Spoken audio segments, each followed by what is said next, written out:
Bien, alors j'ai la lourde tâche de faire tenir les interventions dans les temps. Donc c'est moi le maître du temps, enfin la maîtresse du temps. Donc merci aux intervenants parce que nous devons terminer vers 13h pour qu'il puisse y avoir un temps de déjeuner, de ne pas dépasser 10 minutes pour que nous puissions avoir une chance de dialoguer avec la salle. Voilà. J'ai le plaisir d'animer cette table ronde où nous allons parler de la France à travers à travers le prisme des participations politiques des Français d'origine étrangère comme expression de la citoyenneté. Cette matinée, en donnant la parole aux immigrants d'Asie de l'Est et du Sud-Est, et plus précisément de Chine populaire et du Vietnam, mais Michel Monkway a aussi des origines philippines, et ça c'est pour rebondir par rapport à une lacune qui avait été soulignée précédemment. Donc cette matinée sera l'occasion d'interroger la permanence du processus séculaire qui a vu se façonner en France avec la participation politique au sens large des immigrants. On peut évoquer par exemple les nombreuses personnalités politiques, locales comme nationales, issues des immigrations italiennes, belges, polonaises, espagnoles, algériennes, africaines. Cet investissement qui traduit le désir de se conformer aux normes locales a pu pousser soit à adopter des comportements politiques dominants comme l'investissement dans le jeu électoral, comme on le verra à travers quelques témoignages, ou à s'engager sur des terrains beaucoup plus revendicatifs dès lors que l'immigrant sait qu'il ne rentrera pas au pays. Nous verrons également quelques témoignages sur cet aspect-là. Investissement dans les mouvements de grève qui ont mobilisé des travailleurs immigrés, dans les luttes sociales, comme pour le droit au logement, dans les associations, les organisations syndicales et politiques. Cela est d'autant plus vrai pour la deuxième génération dont j'ai certains représentants ici. Et Gérard Noiriel souligne par exemple que le Parti communiste de Lorraine du Nord a été dominé jusqu'aux années 1980 par les élus de la deuxième génération des Italiens. Il s'agira aussi d'interroger le ressort de l'engagement à travers des témoignages qui vont être livrés. Nos 6 invités, en fait 5, parce qu'il en manque un, comme vous pouvez le voir, Sacha Linjung ne peut être parmi nous malheureusement suite à un problème de santé qui l'oblige à être immobilisé. Donc nos 5 invités, en acceptant d'intervenir à cette table ronde, se sont présentés. Nous avons respecté l'intitulé qu'ils nous ont fourni. Donc ils se sont présentés comme journalistes, militants politiques et associatifs, sociologues. C'est dire la variété de cette approche biographique. Nous aurions l'occasion de revenir au cours de cette matinée sur ces parcours biographiques, mais d'emblée, on peut être frappé par la récurrence dans la présentation de nos invités par eux-mêmes et dans les intitulés de leurs interventions de la référence aux origines. La présentation de Michel Monkway fait exception.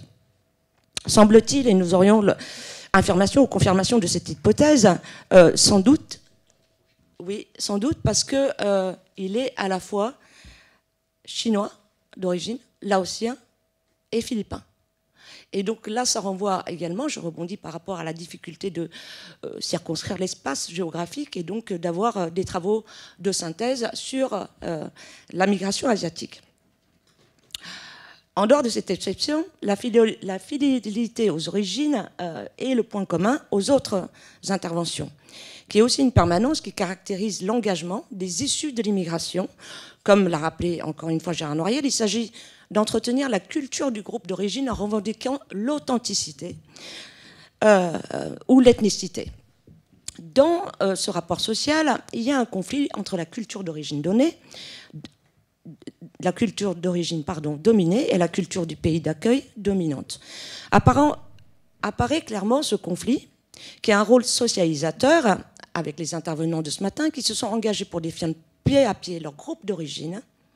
Ceux qui s'expriment ici se revendiquent de la diaspora ouïghour en France. J'ai le plaisir de vous présenter Dilnour Rehan qui va nous en parler.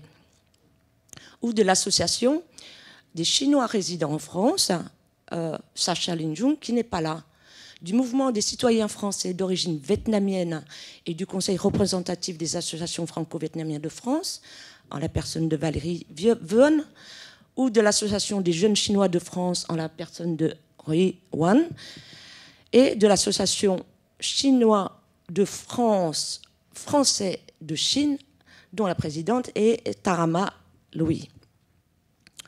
Leur position est vécue comme celle des dominés, comme on peut le voir à travers les mots-clés des intitulés de leur intervention.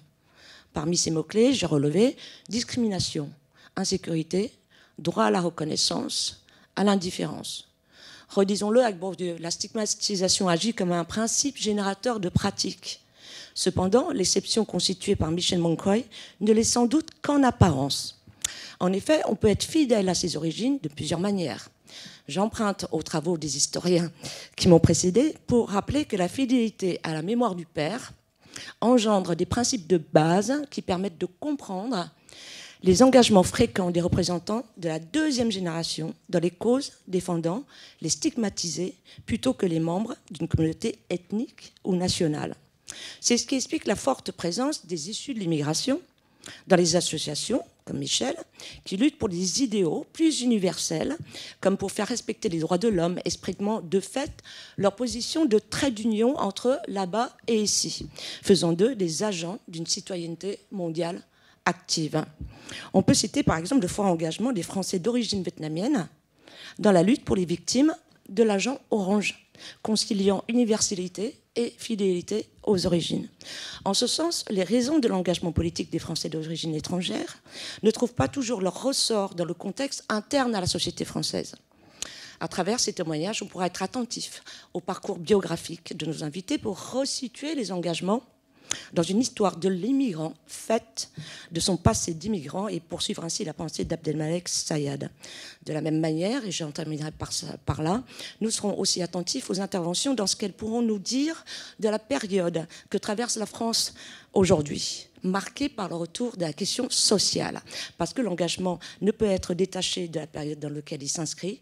Et sans plus tarder, je laisse la parole aux invités et en premier à Dino Rehan, qui va nous parler donc de la diaspora ouïghour. Merci. Merci. Je rectifie, c'est ouïghour, c'est pas yougour. Parce qu'il y a, effectivement, en Chine, il y a une autre minorité qui est ouïghours. Donc, enfin, effectivement, qu'on appelle les ouïghours jaunes, qui sont différents des ouïghours de la région ouïghour. Et donc, je vais parler de la diaspora ouïghour en France.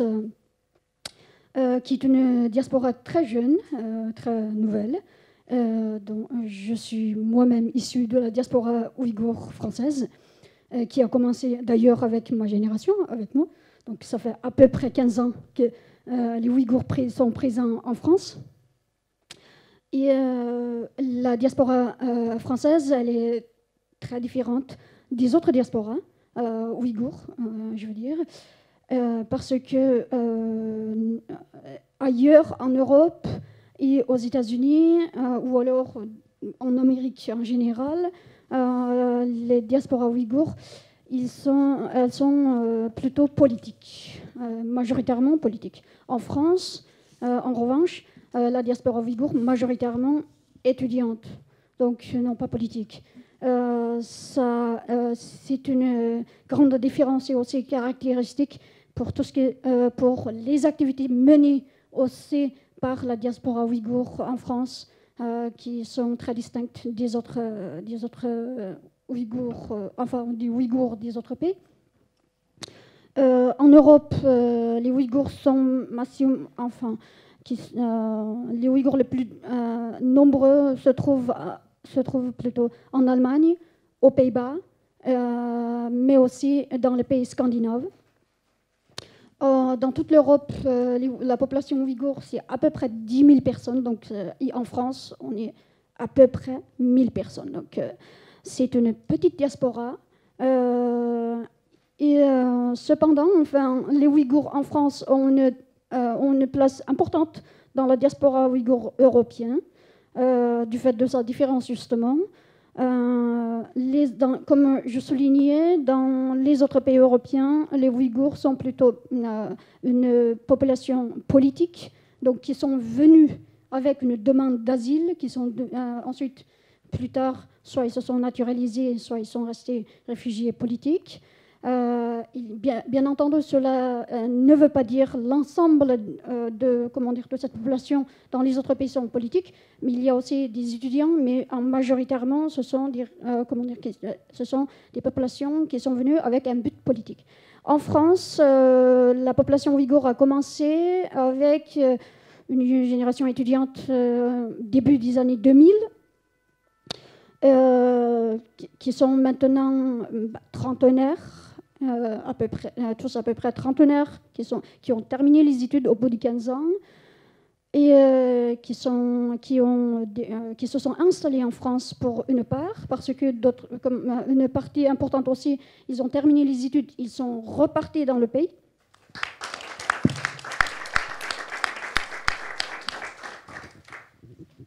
Alors merci pour ce témoignage. Sans tarder, je vais passer la parole à Rui Wang, qui est cofondateur de l'Association des jeunes Chinois de France et le chef de file du 19e parisien dont il parlera.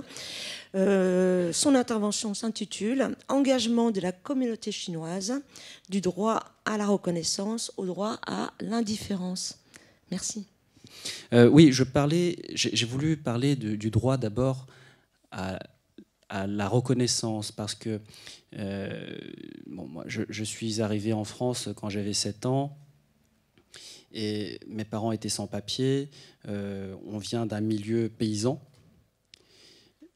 Lorsque ma famille, et puis beaucoup de familles Wenzhou ont obtenu les papiers, lorsque nous avons pu tenir les premiers commerces, nous avons été aussi confrontés à ce que vous disiez, M. Héran, c'est-à-dire les premières suspicions. Ce sont des suspicions, des questionnements, parfois des attaques qui peuvent avoir une conséquence directe sur notre vie familiale ou dans les affaires. Quand j'aidais papa et maman dans le commerce et qu'un client venait me dire « il faut que vous baissiez le prix parce que c'est fabriqué en Chine », ça me choquait. Quand je voyais un reportage à la télé qui disait la nourriture est sale et qu'elle est dangereuse et que ça faisait baisser le chiffre d'affaires de 40%, pas seulement de ma famille, mais de tous les restaurateurs qui vendaient à peu près les mêmes produits, c'était très inquiétant.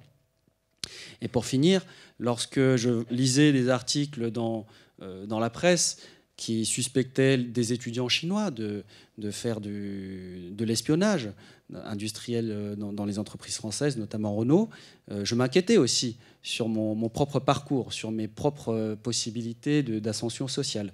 Et donc, lorsqu'on avait créé l'Association des jeunes Chinois de France, et d'ailleurs je salue quelques membres de notre association qui sont présents, je ne vais pas pouvoir tous les nommer, mais il y en a pas mal et ça me réjouit. Lorsque nous avions créé cette association, nous nous sommes dit que ce serait bien qu'il existe une association, une structure gérée par des gens qui sont issus de ces milieux-là, qui puissent défendre leur propre réputation, leurs propres intérêts, et qu'enfin on puisse constituer un réseau pour se partager des informations, partager des connaissances. Et aussi, il y avait l'idée de rencontrer des chercheurs parce que nous voulions beaucoup comprendre, nous voulions beaucoup apprendre sur qui nous sommes, comment sont les autres diasporas, comment font les autres diasporas chinoises en France, dans d'autres villes, et puis en Europe, dans le monde, et comment font les autres diasporas non chinoises en France et dans le monde. Donc il y avait cette curiosité, on s'est dit ça serait pas mal de créer cette association-là. J'ajoute à cela que lorsque des commerçants paysans accèdent à une ascension sociale, eh bien ces derniers ont besoin de reconnaissance sociale. Cette reconnaissance sociale, ça peut se remarquer notamment à certaines invitations, lors de certaines festivités à la mairie de Paris, à l'Élysée, ou lors d'autres événements, lors de la création de certaines associations. En revanche, nous vivons en France dans un contexte où, M. Héran, vous aviez dit qu'il y a une injonction parfois à l'assimilation. Et parfois, il y a une injonction à la différence. C'est-à-dire qu'il vaut mieux, ce serait sympa que ces populations restent à l'écart ou pratiquent quelques métiers très bien déterminés, qu'on a accepté que ces populations pratiquent. En France, ça peut être la restauration, ça peut être parfois l'informatique, mais ça serait peut-être dérangeant que ces gens-là accèdent à d'autres métiers, où ça peut être choqué, ça peut susciter de nouvelles interrogations. On remarque également ce phénomène aux États-Unis. Par exemple, les laundries, les laveries sont massivement tenues par des personnes asiatiques, et ça depuis un siècle. Et il y a aussi des, comment dire, je pense peut-être des recherches intéressantes à faire là-dessus. Mais lorsque nous vivons dans une société avec une forte injonction à l'assimilation, eh bien, et j'ajoute une forte injonction où il y a une importance accordée à l'individualité, à la différence, eh bien, nous sommes dans une phase, quand je dis nous, c'est, je dirais, les jeunes, ceux qui ont grandi en France, qui sont nés de familles d'origine chinoise, nous sommes dans une phase où on aimerait bien aussi être considérés tout simplement comme des individus, comme des citoyens français. Et c'est pour ça que j'ai envie de parler du droit à l'indifférence. Parce qu'au fond, nous sommes tout simplement des gens, on peut comment dire, non seulement être d'origine chinoise, Wenzhou ou ailleurs, mais on peut être homme, femme, ancien de telle ou telle école, voisin de tel quartier, tel village, pratiquant tel sport. Et notre identité ne se réduit pas seulement à cette origine. On aimerait que cette part-là de notre individualité soit mise en valeur, soit acceptée, et que, à part cette apparence qui fait que nous soyons reconnaissables, nous aimerions aussi être reconnus pour autre chose. Là, je vais peut-être embrayer sur ta partie, Valérie, mais lorsque on s'est dit, on va peut-être participer à un mouvement citoyen qui s'appelle Parisienne Parisien, qui espère fortement influencer, voire prendre la ville de Paris l'année prochaine, on s'est dit, bon, c'est bien, on ne renie pas, on vient avec ce bagage de militants associatifs communautaires, mais on vient aussi avec une expérience, un vécu de Parisiens, de personnes qui ont vécu dans tel ou tel quartier, qui ont connu tel ou tel camarade, qui ont fréquenté tel ou tel établissement, telles entreprises, et nous venons avec seulement cela. Ce qui est très sympa, peut-être que tu pourras en parler aussi, Michel, mais c'est qu'à partir de ce moment-là, on peut faire abstraction aussi de nos origines. On peut en parler. On peut répondre à des questions, on peut même organiser des réunions, des réunions thématiques. Par exemple, là, il y a un mois, j'avais organisé une réunion sur la prostitution à Belleville, où il y a une forte part de femmes chinoises. Mais c'est aussi très plaisant, j'insiste là-dessus, c'est aussi très plaisant de pouvoir faire autre chose, de pouvoir militer ou d'embrayer sur d'autres sujets, et où notre couleur, notre origine n'est qu'un élément de notre identité. Et ça, je pense que c'est quelque chose qu'on va finir par aussi revendiquer. Et ce que je disais lors de la création de l'Association des jeunes Chinois de France avec mes camarades, c'est que peut-être que l'objectif, c'est qu'un jour, il n'y ait plus besoin de l'existence d'une telle association. Parce que l'intégration ou l'assimilation nous aura amené à une étape où, finalement, on se dit que oui, c'est une part de notre identité ou de nos origines que nous revendiquons, mais on est vraiment complètement mélangé. Et ce jour-là, en fait, ce serait peut-être quelque chose qu'on aimerait rappeler lors d'un dîner, lors d'un repas, mais ça n'irait pas plus que ça. Et cette idée m'est venue lorsque je parlais avec un vieux professeur qui était fondateur et président de l'association, j'ai oublié le nom, ça s'appelle le Cercle Vassali. C'est l'association des personnes d'origine maltaise. Et ce professeur, qui a aujourd'hui peut-être 80 ans, me dit que aujourd'hui, il n'y a plus trop de repreneurs, mais c'est pour des bonnes raisons, parce que l'intégration est arrivée à un stade où tout le monde est très mélangé, et donc ils recherchent activement des repreneurs. Voilà. J'ai terminé. Merci. Pour ce témoignage, je pense qu'il y aura des questions plus tard. Je passe à présent la parole à Michel Moncoy, qui se présente comme militant politique de la France Insoumise et dont le témoignage s'intitule « Un citoyen qui veut changer le monde ». Vaste programme, je lui laisse la parole. Merci. Merci Simeng de m'avoir invité.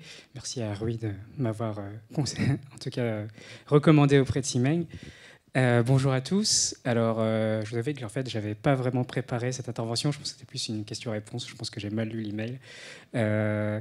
Du coup, pourquoi j'ai mis un citoyen qui veut changer le monde? Alors, c'est vrai que je n'ai pas, dans ma description, fait appel à mes origines asiatiques. Et du coup, par ton introduction, c'est vrai que je me suis dit, mais tiens, mais pourquoi je n'ai pas fait ça? C'est vrai ça? Pourquoi je ne l'ai pas fait? Je pense que ça tient par rapport à mon histoire. En fait, moi, je suis né à Paris, dans le 15e arrondissement, d'un père laotien, qui est devenu français plus tard, et d'une mère philippine. Mon père, en fait, a fui le communisme. Il faisait partie, on va dire, des gens aisés au Laos. Et donc, mon grand-père paternel était un Chinois du Laos qui faisait de la négoce de riz, je crois. Enfin, c'est toujours flou ce que faisaient les arrière-grands-parents, de toute façon. Ils faisaient du commerce du riz, voilà.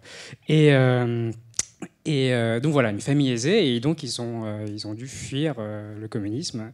Alors, pas mon papa, parce que mon papa, en fait, il était arrivé en France bien avant les événements, mais tout le reste de ma famille, en fait, a fui.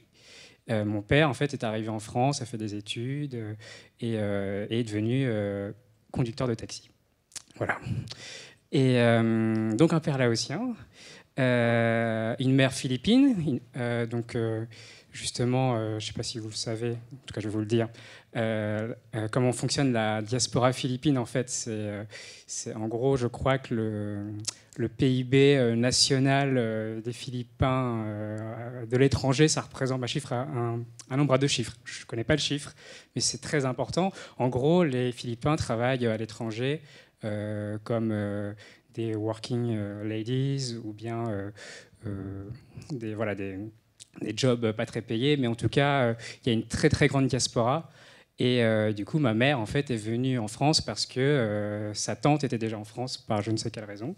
Et du coup, a choisi de rester en situation irrégulière, a rencontré mon papa dans le métro à la station Cambronne. Et 9 mois plus tard, je suis arrivé. Voilà. Pour vous dire la vérité. Ils ont bien fait, ouais, ils ont bien fait, hein, surtout à Cambronne. Ouais. Donc voilà, donc moi je venais à Paris et en fait, donc je vais à l'école comme tout le monde et je racontais dans mon témoignage, c'est qu'en fait, vous savez, vous remplissez une petite feuille de papier vous disant, bah voilà, comment tu t'appelles, c'est quoi ton nom, ton prénom et c'est quoi ta nationalité. Moi, il m'avait jamais dit de quelle nationalité j'étais. Je sais que j'avais un papa laotien, une mère philippine. Je suis en France, mais voilà, je sais pas. Donc j'étais sans nationalité fixe, je dirais. C'est que quand plus tard mon papa est devenu français en 2002, voilà, j'ai demandé à ma mère en fait les papiers grâce à ça pour savoir exactement quelle était l'année, je me souvenais plus. Et ben c'est à ce moment-là où je deviens français.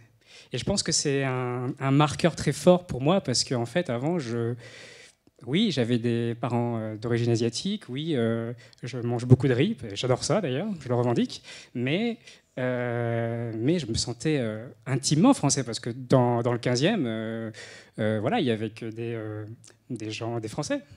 Et moi, je ne savais pas ce que j'étais. Et là, finalement, j'arrive à intégrer une communauté, la communauté française, et du coup, ça me marque fortement. Et alors, je poursuis des études classiques d'un Parisien de la rive gauche. Hein. Et arrive un moment où, en fait, que des gens de ma génération, la génération Y, hein, ont une quête de sens, en fait, de se dire, bah, tiens, qu'est-ce que je vais faire de ma vie ? Et bah, la plupart des gens de ma génération disent, bah, on veut changer le monde. Voilà. Et donc moi, comment je vais changer le monde ? Et bah, je me dis, bah, c'est en m'engageant politiquement. Et c'est comme ça, du coup, qu'en début 2017, suite à une résolution de la nouvelle année avec ma copine, je me suis dit, bon, bah, allez, ça y est, maintenant, Michel, vas-y, change le monde. Et donc, je m'engage politiquement auprès de la France Insoumise. Alors, du coup, je vais quand même rebondir sur quand même mes origines asiatiques. Bien entendu, ça a joué, donc déjà par ma construction sur comment dire, le fait que j'ai une certaine tolérance, ce serait un gros mot, mais c'est plutôt j'ai plusieurs cultures en moi, en fait, tout simplement. J'ai la culture bobo parisienne voilà, du 15e, j'ai la culture philippine, des gens très joyeux, des gens qui adorent faire du karaoké, la culture sino-laotienne, donc c'est plus, on va dire, le respect, garder ses émotions. Donc il y a dans ce que je suis, dans ma manière aussi de faire de la politique, c'est très ancré, en fait. Alors, je pense aussi que si j'ai envie on va dire de faire de la politique, c'est comme j'ai vu ma mère, en fait, elle était en situation irrégulière. J'avais très peur que ma mère soit embarquée par Jean-Marie Le Pen à l'époque. Vous voyez. Donc à chaque fois, il y avait ce spectre, l'extrême droite. Oh là là, attention. Voilà, j'avais quand même peur que ma mère se fasse embarquer. Et donc cette injustice, je l'ai vécue. Voilà, c'est vraiment ça qui, je pense, m'a donné envie de lutter contre les injustices. Après, c'est vrai que parce que je ne suis pas forcément dans les communautés asiatiques, je l'ai même très rapidement rejeté tout ce qui était, par exemple, la communauté philippine. Elles sont liées par une église qui s'appelle l'église du Christ, l'église Chan et Christo. Et donc ma mère allait à l'église, elle est croyante, et en fait c'est une communauté, mais en fait c'était comment dire, il y a des rituels, hein, et c'était en anglais et en philippin, enfin en tagalog. Moi je comprends rien du tout, j'ai 8 ans, je comprends rien. Et donc très vite j'ai rejeté en fait cette communauté quand j'étais petit, c'est très ancré en moi. Donc j'ai rejeté en fait cette appartenance à une communauté philippine. La communauté laotienne, bon, c'était juste mes cousins, mais en fait, je ne les ai pas beaucoup rencontrés. Donc voilà, bizarrement, je me suis accroché à d'autres cultures asiatiques, plus la culture japonaise, parce que j'étais fan de manga, d'anime. J'ai eu une aventure avec une japonaise, j'ai une copine japonaise, quoi. Donc ça aide aussi, j'ai appris le japonais. J'aime beaucoup la K-pop, je pense que dans la salle, il doit y avoir des gens qui aiment la K-pop. Alors bizarrement, voilà, je m'intéresse aux cultures asiatiques, je suis allé à Hong Kong dernièrement aussi, mais c'est plus... c'est du domaine du personnel, vous voyez. C'est pas du domaine de l'engagement. Donc voilà, je l'explique pas, c'est comme ça. Je sais plus où je vais en venir par là. Je sais plus. Bon, c'est pas grave. Bref, en tout cas, comment moi je veux changer le monde. Quand même, je vous explique un peu comment moi je veux changer le monde. Moi je suis à la France Insoumise. C'est vrai que ça n'a pas forcément une image... Enfin, ça dépend des gens. Des fois, c'est une image très positive, des fois, pas du tout. Moi, je me suis engagé pour un programme, en fait. Voilà, c'est l'avenir en commun. Je ne vais pas vous faire de la propagande ici, hein, mais c'est pour vous dire que c'est pour une idée du monde qui est totalement différente. C'est un engagement citoyen. C'est-à-dire qu'en fait, moi, je considère que je suis, même si personnellement j'ai plusieurs cultures en moi, je suis intimement français. Et donc, du coup, j'ai envie de changer mon pays voilà, via un programme, une 6e République, sauver la planète. Voilà. Donc, c'est quelque chose qui m'a beaucoup marqué, qui fait que si je m'engage aujourd'hui, c'est parce que j'ai vraiment envie de changer le monde. C'est pas un petit titre comme ça. C'est que je pense que c'est possible. Et je pense que l'engagement politique est possible. Et c'est vrai que je déplore un peu qu'il n'y ait pas vraiment beaucoup de gens de la communauté asiatique qui s'impliquent. Peut-être, je pense, c'est lié à notre culture. C'est-à-dire que moi, quand j'ai dit à ma mère et à mon père, bah tiens, voilà, j'ai gagné. Comment ça, t'as gagné? J'ai gagné l'élection, je suis député suppléant de Paris. Ah ouais, hein, d'accord. Mais tu gagnes combien? Voilà. En fait, je pense que dans le faire de la politique, c'est pas quelque chose de noble dans la culture asiatique. Pas du tout. C'est plus non, mais continue d'utiliser l'informatique, Michel, c'est de gagner plus d'argent. Voilà. Et donc du coup voilà, il y a une contradiction avec le fait que mes parents n'étaient même pas fiers que je sois élu, alors que moi j'ai cravaché, que mes amis étaient fiers, mais en fait les gens lesquels je suis le plus intime, les gens qui m'ont donné naissance, en fait non, ne considèrent pas du tout ma passion. Au contraire, mon père à chaque fois essaie de me dissuader de continuer parce que c'est pas bien ce truc-là, c'est dur. Bah oui, c'est dur, mais je l'ai choisi. Voilà. Merci pour ce témoignage. La parole maintenant est à Valérie Vourne, qui est pilote du chantier élue institution au sein du Club du XXIe siècle et membre du mouvement des citoyens français d'origine vietnamienne, membre également du conseil représentatif des associations franco-vietnamiennes de France. Et donc, il va nous parler logiquement de la communauté des Français d'origine vietnamienne en France. Merci. Merci. Donc, je m'appelle Valérie Viang, je suis né en France. Mes parents sont arrivés en 77 et moi, je suis né 2 semaines après. Et mes parents, ils voulaient me donner un prénom français, ils ne savaient pas lequel, ils ont demandé à l'infirmière et l'infirmière n'avait pas d'idée. Donc, à l'époque, c'était Valérie Giscard d'Estaing, donc je m'appelle Valérie. Donc, c'est un peu l'anecdote.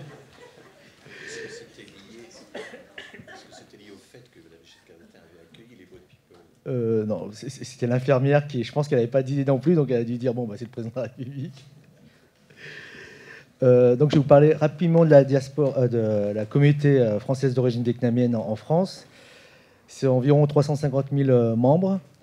C'est la deuxième diaspora vietnamienne dans le monde après les États-Unis qui a autour de 2 100 000 personnes. En France, la particularité de la communauté française d'origine vietnamienne, c'est que quand elles arrivent en France, elles se disent avant tout, je vais rester en France. Je n'ai pas d'idée de retourner au Vietnam. Donc, tout de suite, leur conditionnement il est différent par rapport aux autres pays d'Asie du Sud-Est ou des autres migrants. C'est qu'ils arrivent, ils disent je vais rester, je suis français et je suis d'origine vietnamienne. Je suis français avant tout. Donc, ils prennent rapidement des prénoms français. Donc, moi, j'ai 3 grands frères, une grande sœur, et ils ont tous pris un prénom français derrière rapidement. J'ai Pascal, Philippe, Marie-Claude, tu vois ma sœur, et Christophe. Et après, ensuite, on investit énormément dans les études, tout de suite. Parce qu'on n'a pas de réseau, on n'a pas d'argent, donc la seule chose pour pouvoir s'en sortir, c'est les études. Donc, rapidement, on investit dans les études, donc on arrive à des positions, on a énormément de gens dans la médecine, des dentistes, des pharmaciens, des ingénieurs, des enseignants, très rapidement. Et la troisième chose, c'est qu'on se marie aussi, on a souvent des métis, et après des carterons aussi maintenant. Donc mes enfants, leur mère est franco-suisse, donc... ils ne savent pas parler vietnamien, donc c'est ça en fait le risque. En fait, on a l'avantage de la communauté française d'origine vietnamienne, c'est qu'on a très très vite à des positions dans la société, de cadre, on va dire, position supérieure. Mais par contre, le risque, c'est qu'on perd la langue, puisqu'on est tout de suite dans les couples mixtes, et on perd un peu notre culture aussi. Parce que jusqu'à présent, en fait, avant d'avoir les enfants, j'étais français et je n'étais pas du tout vietnamien. Ma mère me parlait en vietnamien, je répondais en français, et je ne voulais pas parler vietnamien. Et c'est en ayant mes 2 enfants que je me suis rapproché plus de ma communauté. Pour pouvoir mieux connaître le vietnamien, parler en vietnamien. Et là, mes enfants, je ne leur parle pas en vietnamien parce que c'est difficile, parce que leur mère ne parle pas vietnamien, mais je les ai mis au Viet Vo Dao dès l'âge de 6 ans. C'est pour pas qu'ils perdent leurs racines. Qu'est-ce que je peux dire d'autre de la communauté vietnamienne? La communauté vietnamienne, on s'est réunis aussi en conseil représentatif des associations franco-vietnamiennes. C'est aussi pour avoir, ça c'est plutôt le côté politique. C'est pour pouvoir être l'interlocuteur des partis politiques, pour pouvoir faire du soft power, les influencer. Et aujourd'hui, on a aussi... Avant, il y avait les associations franco-vietnamiennes, c'était plutôt pour pouvoir se regrouper. En fait, au début, c'était rassurant d'être entre nous. Et maintenant, en fait, c'est plus pour pouvoir préserver la culture. Préserver la culture pour nos enfants, pour les générations futures. Parce que souvent, en fait, ceux qui viennent après dans les associations franco-vietnamiennes, c'est soit l'ancienne génération, soit les générations qui viennent juste d'avoir des enfants. En fait, c'est les enfants qui le déclic qui fait qu'on s'intéresse plus à la communauté vietnamienne. Mais avant, les Français, avant tout. Et j'ai été aussi militant politique au sein du PS, dont j'ai quitté parce qu'ils étaient à fond en disant on est pour la diversité, mais en fait, dans les investitures, c'était pas du tout ça. Il y avait le discours et ce qu'ils faisaient. Aujourd'hui, je suis au sein de Parisien avec Rui également, et Gaspard Gonzard. Et donc là, c'est vraiment un mouvement citoyen où on revient avec, il n'y a pas d'apparatchik, il n'y a pas d'élus. On arrive avec sans élu, aucun élu avec nous, près, et qu'avec des citoyens, et on essaye de bâtir ça. Et je pense que la communauté française d'origine vietnamienne, ce qu'elle veut, c'est pas plus, pas moins qu'un autre Français. En fait, c'est pouvoir aller où elle veut. En fait, aujourd'hui, l'avantage, c'est qu'elle peut aller être cadre, médecin, être dans les grandes entreprises, mais à un moment donné, il y a un plafond de verre aussi. C'est seulement ça. Je pense qu'aujourd'hui, là, la nouvelle génération s'intéresse de plus en plus à la politique, puisque c'est des endroits où on n'est pas encore présent, pas beaucoup présent. Il y a une Vietnamienne qui s'appelle Stéphanie Do, qui a été députée. On a des conseillers municipaux, dont Gérard Arnaud. Pour dire que la communauté française d'origine vietnamienne, on est aussi... on s'intéresse aux européennes. On avait fait un manifeste où il y avait tous les présidents d'associations d'origine vietnamienne et des élus d'origine vietnamienne qui avaient signé pour dire on va mobiliser les gens pour aller voter. Mais on ne disait pas pour quel parti. Là, c'était juste pour pas qu'il y ait d'absentéisme aux européennes. Donc, voilà, pour dire que... Oh, pardon ? Ça a marché, ouais. Et donc voilà.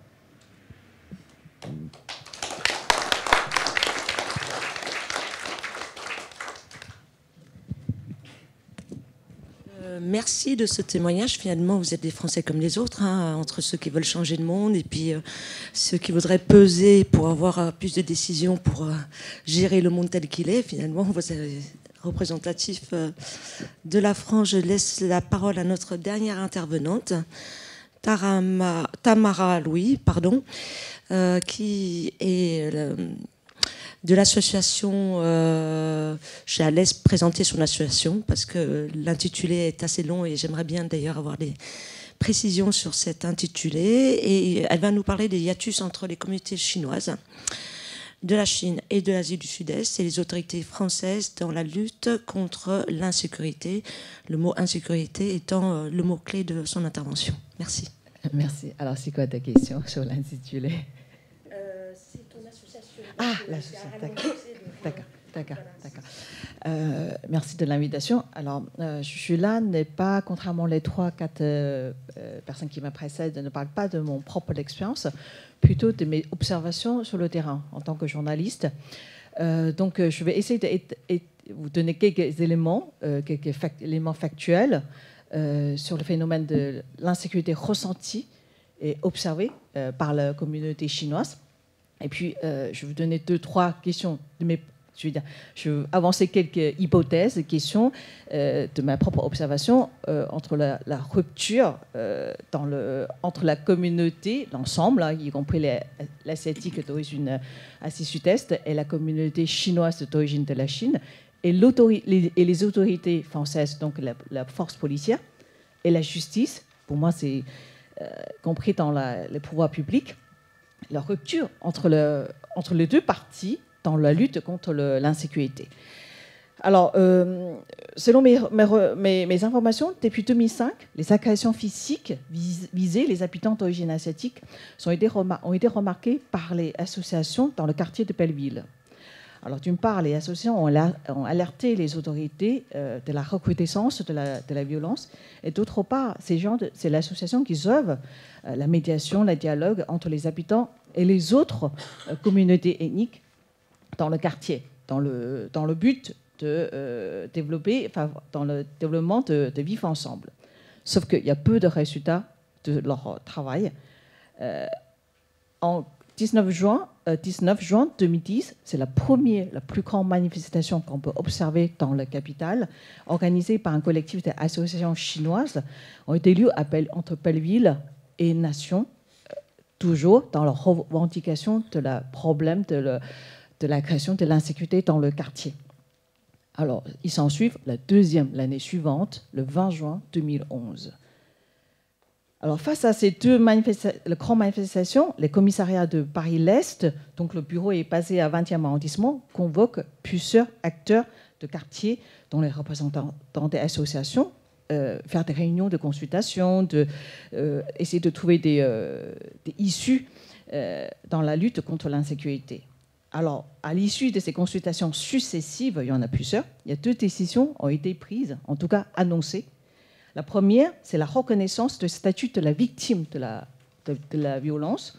Lorsqu'un sans-papier qui va au commissariat pour porter plainte ou faire une dépôt de plainte, la police ne va pas lui poser la question sur son statut administratif. De ce fait, c'est encourager les victimes qui sont sans papier, qui peuvent aller au commissariat pour faire une dépôt de plainte. Ça, c'est quelque chose peut-être fait pour les gens qui travaillent dans l'administration. Peut-être c'est évident, mais pour la communauté, c'est pas évident du tout. Pour ceux qui sont sans papier, surtout il y a beaucoup de victimes qui sont sans papier, c'est difficile de dire que je suis allé au commissariat, pourtant je n'ai pas de papier. Alors c'était presque se rendre tout seul. Il y a une perspective d'être excusé. Donc le fait d'annoncer clairement à travers les médias chinois et les associations, pour dire que lorsque vous êtes une victime de la violence, votre statut de victime est prépondérant. C'est quelque chose d'important. La deuxième mesure, c'est la mise en place de PST. C'est le brigade spécialisée territoriale. À l'époque, c'était sous Sarkozy. C'était la première brigade PST dans la capitale. Donc après, ils ont mis d'autres expériences dans le quartier de Haussmann ou ailleurs. Voilà. À partir de 2011, donc la Belleville commence à retrouver un peu le joie de vivre du quartier populaire. À partir de 2015, la ville, Aubervilliers, a tiré notre attention. Suite fait de plusieurs, successivement, des habitants d'origine asiatique. À l'époque, on n'a pas pu identifier est-ce que ce sont des Chinois ou ce sont des habitants d'origine asiatique, des Vietnamiens ou d'autres pays. Ils se disent d'être la cible privilégiée de la violence commise par les délinquants. La même situation dans le quartier de Courneuve, dans des quartiers populaires où il y a une forte concentration asiatique, Vitry-sur-Seine, Villejuif, Clamy-Bicêtre. On dénombre la même l'agression physique. Alors, on n'a jamais des chiffres exacts, officiels. On sait pourquoi ici, tout le monde le sait.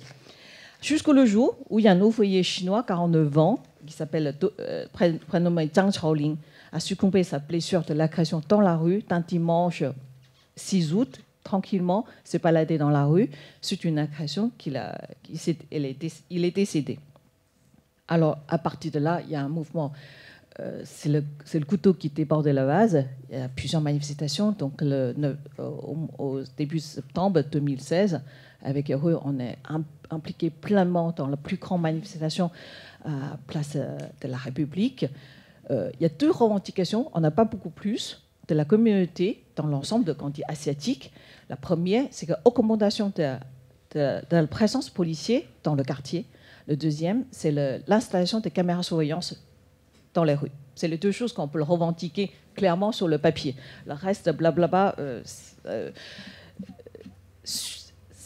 on se sent qu'il y a une impuissance de notre communauté, c'est qu'il y a une inefficacité de travail de policiers. Souvent, les victimes se disent que je suis allé au commissariat, j'ai passé 4 heures, 5 heures pour attendre, on laissait mon boulot, le boulot et risque d'être compté par mon patron. Souvent, ce sont des ouvriers. Et je vois, on l'a rattrapé le délinquant en même temps que moi, sauf qu'on l'a lâché plus tôt, pendant que je n'ai même pas le temps de prendre ma plainte. Parce que ce sont des délinquantes mineures, donc on leur lâche. Ça, c'est un premier constat. Deuxième constat, on a assisté à plusieurs procès. Déjà, le procès, la chance d'avoir le procès, c'est déjà une chance inouïe dans ce pays. Les plaintes pouvoir aboutir jusqu'au procès. Une fois qu'on assiste au procès, on se rend compte que la condamnation est tellement légère et qu'on a l'impression, dans 2 mois, on le revoit le même délinquant dans la rue. Donc ça, c'est un sentiment de l'impuissance et inefficacité des pouvoirs publics, donc la force policière et la justice. Certes, il y a un laxisme de la justice en France. Toute cette revendication, toute cette observation, on a fait remonter auprès des élus, auprès des réunions avec la préfecture, donc on a fait avec assister en plusieurs, auprès des élus. On sait très bien que ce n'est pas de notre ressort. Alors, quant à l'installation de caméras, les habitants ont constaté qu'il y a une lenteur administrative pas possible. Il faut faire 10 000 réunions dans la mairie, qui vote le budget, qui installe quoi, pourquoi, et pourquoi on n'a pas fait. Au bout de 2 ans, 3 ans, ils n'ont toujours pas fait, les caméras. Donc, ça, c'est juste tout ça entre la force de police peu présente dans la rue, le problème de lenteur de justice, et la mairie n'est pas forcément l'interlocuteur. Donc on ressent vraiment, la population a été délaissée par le pouvoir public, une impuissance. Du coup, on fait par notre propre moyen. Qu'est-ce qu'on fait? On organise des rondes dans les quartiers. On essaie de recouper et rentrer très tard ensemble dans les quartiers pour ceux qui travaillent dans la restauration. On fait des accompagnements physiques jusqu'au domicile par plusieurs associations, par des membres associatifs. Voilà, tout ça, c'est de la part, je parle juste d'une part de notre communauté, comment on organise dans la lutte contre l'insécurité. D'autre part, les autorités pouvoirs publics qui organisent sans arrêt de réunions essaient de trouver l'interlocuteur parmi nous. Au départ, on était très enthousiasmés pour assister à ces réunions, mais au bout d'un moment, on est un peu lassé aussi parce que ça aboutit à rien du tout. Pour vous dire, le temps de prendre la réunion, assister à la réunion, c'est toute l'après-midi. Juste pour montrer, on a eu une volonté de participer dans la lutte contre l'insécurité, sauf que c'est inefficace. Alors, le résultat, comme je vous avais déjà dit, c'est c'est peu visible.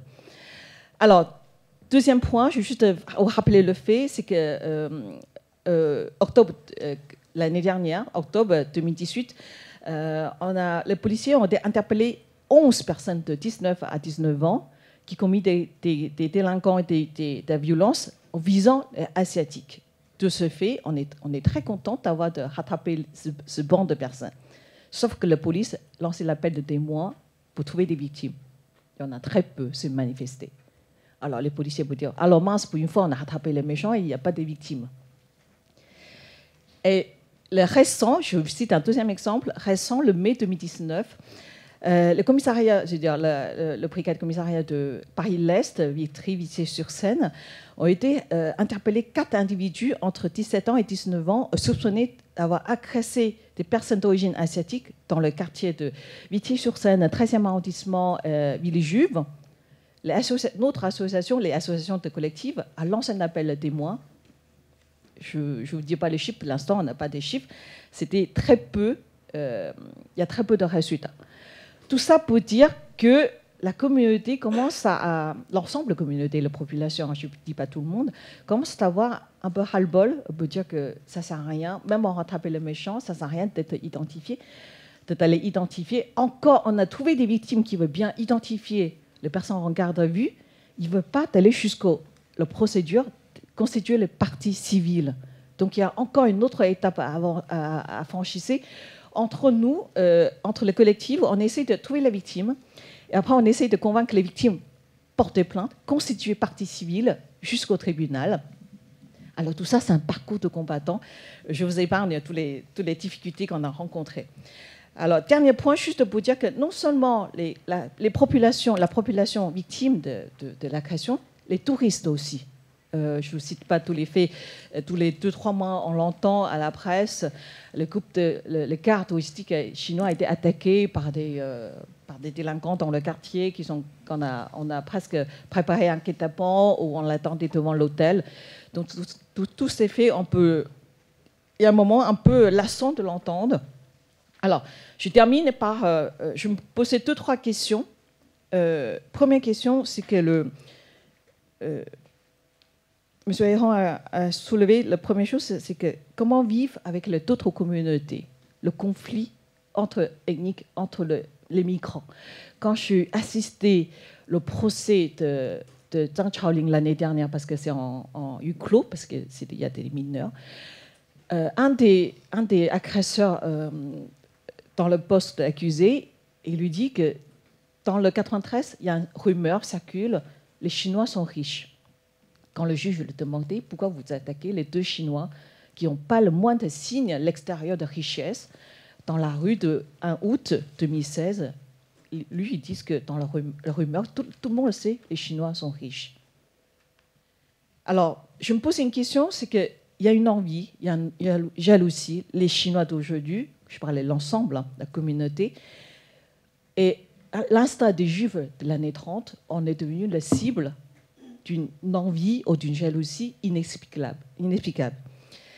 Comment vous vivre entre les autres communautés? Ça, c'est une première chose. Comment vous vivre avec les voisins qui n'ont pas la même couleur que nous, qui soient noirs, blancs ou d'autres couleurs qui n'ont pas de nous? Quand on a rencontré des difficultés d'aller discuter avec eux, quand on est victime de l'agression physique, de préjugés, alors ça, c'est tout dans le même questionnement. Et puis après, dernière question, je me pose, quel est le modèle de l'intégration de la communauté chinoise? Certes, on peut l'intégrer par le travail, par l'insertion par le travail, mais après tout, comment on peut l'intégrer puisqu'on heurte chaque fois des difficultés, trouver un interlocuteur auprès de la mairie, insérer dans les réunions, au sein de cercles de pouvoir un peu plus haut niveau, comment on peut faire entendre nos voix, tandis que notre revendication, très peu demandée, n'a pas été entendue, réalisée. Donc je me posais des questions, c'est que quand je travaille avec, répondre à la question de Nienke, c'est que l'Association chinoise de France et de Chine, on est passé à Belleville, on œuvrait travailler au niveau des médiations et accès au toit avec les Chinois primo-arrivants. Quand je ne rentrais pas dans des définitions de primo-arrivants parce que les chercheurs sociologues ils vous donnaient très bonnes définitions, sauf que je suis encore croisé beaucoup de nos membres, ils sont arrivés en France depuis 30 ans, mais ils ont tous les symptômes de primo-arrivants, c'est-à-dire qu'ils ne parlent pas français, qui vivent en communauté, qui ne connaissaient pas du tout leurs droits communs, c'est-à-dire que l'accès aux droits, d'avoir une carte vitale, comment d'avoir un CMU, comment peut avoir d'autres droits communs, ils n'étaient pas du tout au courant de ça. Alors, du coup, notre association travaille beaucoup, met à disposition notre savoir-faire, notre compétence, elle était s'intégrer. Alors, je me posais une question, c'est qu'en tant qu'acteur maintenant, je me suis dit, comment pour l'été s'intégrer? Il y a toutes les difficultés, toutes les ruptures de dialogue entre le pouvoir public et nous. En tant qu'association, comment on peut réduire le fossé entre tous les dispositifs mis par l'État en matière de la santé, de les services, de l'éducation, et la population qui est assez pressante principalement dans les capitales. Voilà, merci beaucoup.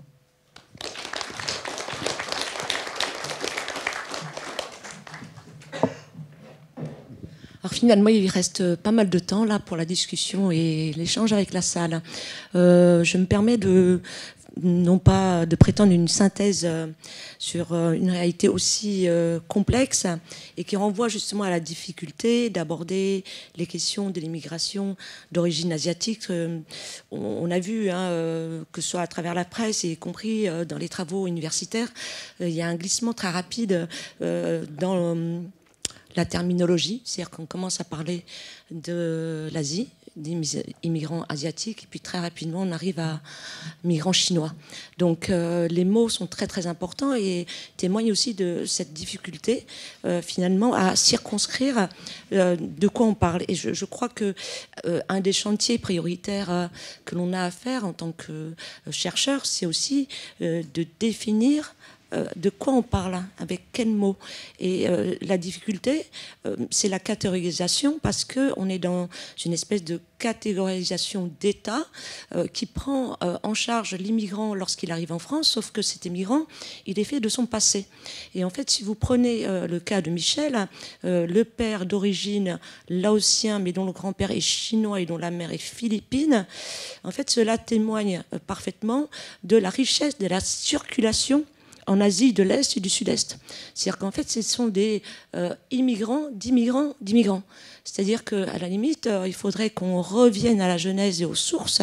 Pour parler de l'immigration asiatique en France, il faudrait repartir sur le terrain et essayer de comprendre dans un premier temps et redéfinir les circulations en Asie qui précède cette ultime étape qui est l'arrivée en France et qui nous intéresse, mais qui est précédée d'autres histoires, et ça permettra de bien clarifier les situations. Moi, j'ai juste envie de poser une question, et ensuite je donnerai la parole à la salle. Une question à vous tous, répondre ceux qui veulent. Est-ce que vous ne pensez pas qu'il y ait... j'ai senti cette tension permanente autour de vos interventions, sur le fait que on veut être comme tous les autres, mais en même temps, on voudrait se regrouper pour faire valoir nos droits, nos spécificités, faire en sorte d'être plus représentés dans les médias.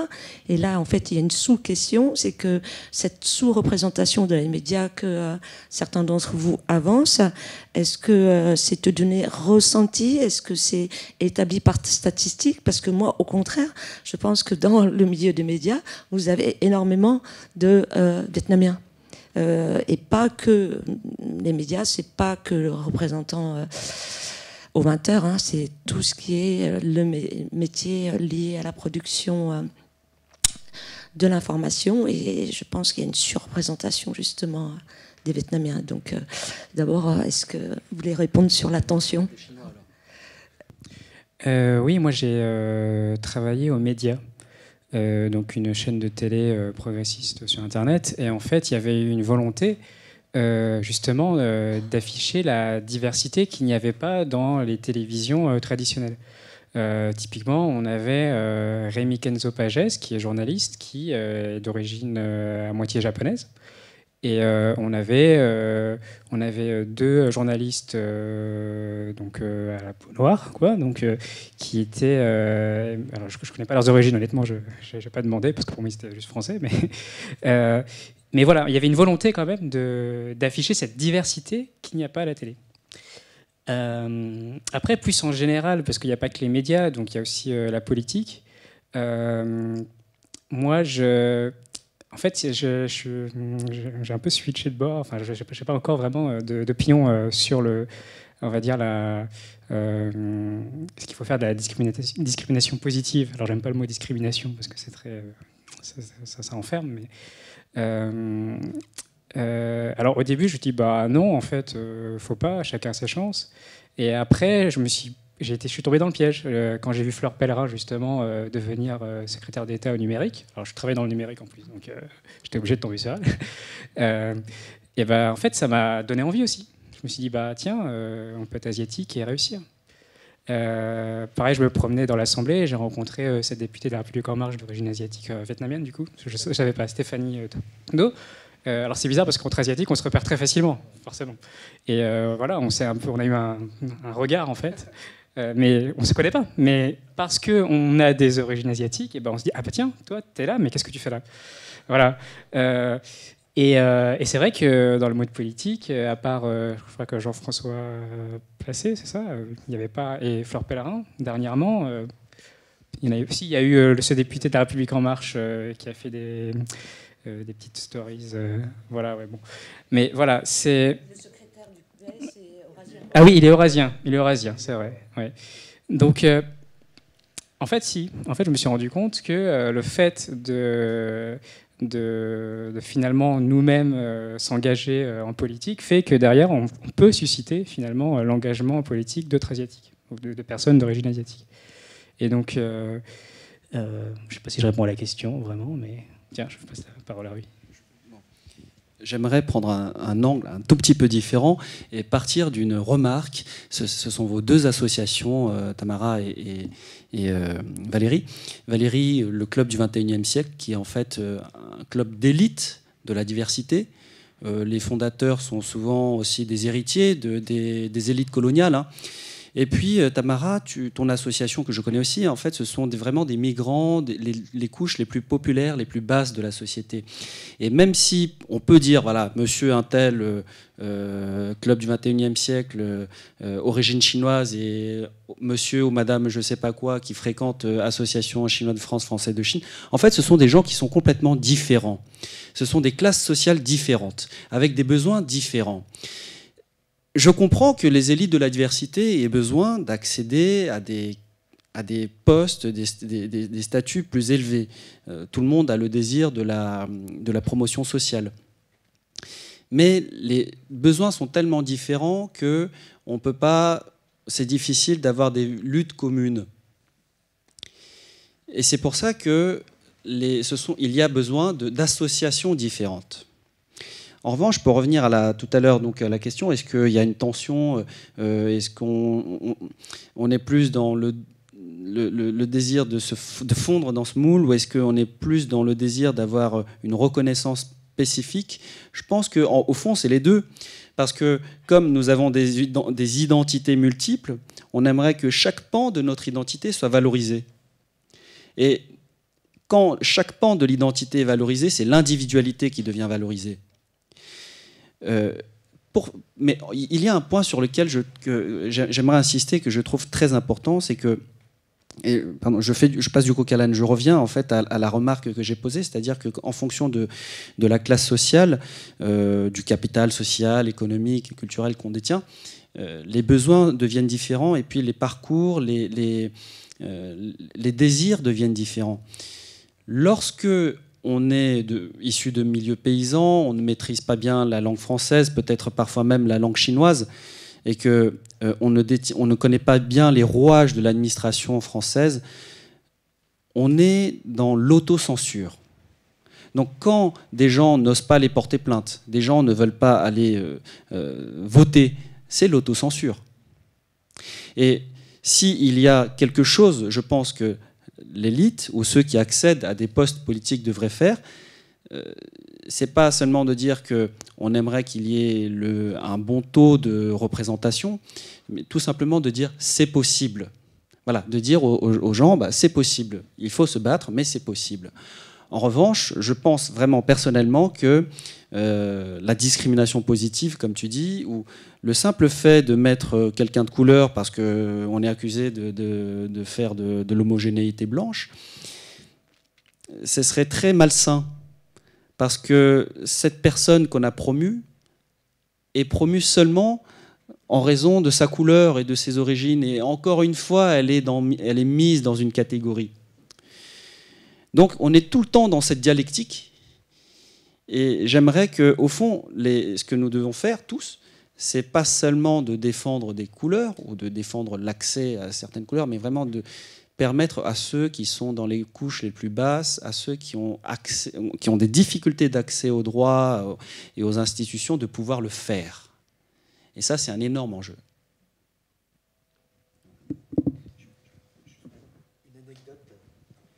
C'est juste une anecdote.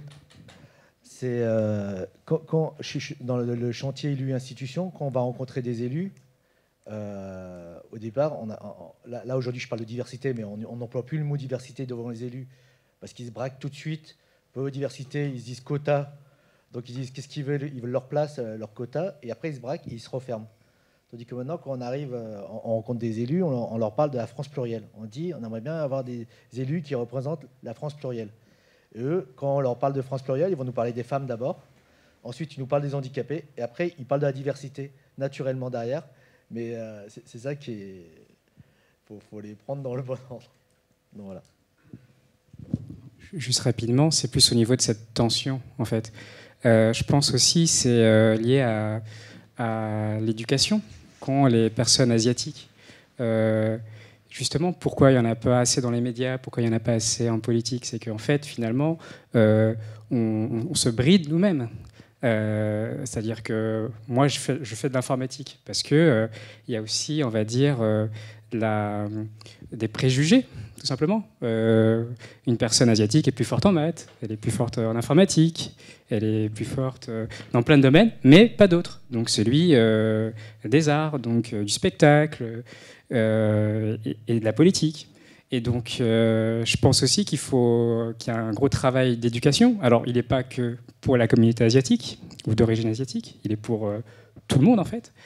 Mais je pense qu'elle touche la communauté asiatique particulièrement parce qu'il y a un historique très fort de personnes qui arrivent en France, qui doivent s'adapter, qui doivent faire profil bas et s'intégrer de la manière la plus discrète possible. Parce que c'est comme ça, c'est dans notre culture. Et donc il faudrait changer ça, mais c'est très compliqué. Je n'ai pas de réponse, moi, à part d'un point de vue politique, qui est l'éducation. Moi, je suis l'exemple même, en fait, de l'intégration réussie. C'est-à-dire que j'étais à Paris, 15e. Moi, la première fois que j'ai subi un contrôle, c'était au Japon. Voilà, contrôle d'identité, c'était au Japon, jamais en France. Alors que j'ai des amis d'origine maghrébine, d'origine africaine, et ouais, ils ont subi contrôle et contrôle et contrôle, moi, au Japon. Donc pour vous dire qu'il